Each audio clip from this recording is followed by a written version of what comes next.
It's a nightmare situation. You're involved in a car accident. The person that hit you has been drinking or appears to be high, okay? What do you do there? First off, make sure you call the police, okay? One, you didn't do anything wrong. This person hit you. Not only did they hit you, but they were drinking or they were high when they did it. Call the police, get the police down there, okay? The critical fact is the police are going to secure evidence for you in this particular case. They're going to do a breathalyzer. They're going to take pictures of any open containers in the vehicle. They might do some field sobriety tests where they do the old, can you touch your nose? Can you walk in a straight line? Also, they may take a blood test if that breathalyzer comes out negative, okay, to see if that person was high or was on some kind of prescription drugs or something else. So that's the first critical thing you can do. Second thing is I would say is if they're open containers or when that person opens the door, something falls out on the ground and it's a beer bottle or a beer can, take a picture of that, okay? Use that evidence for your lawyer and give it to us so we can help you prosecute that case more fully. Basically, if you're hit by somebody who's drinking and driving or high, you can go after extra damages because their behavior is so reckless and out of line with what society allows. It's called punitive damages. We'll be glad to go after that extra amount for you.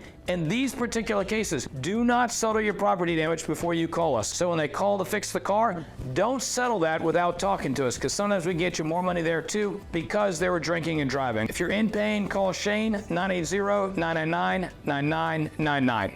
In pain, so I call Shane, 980-999-9999. In pain, call Shane.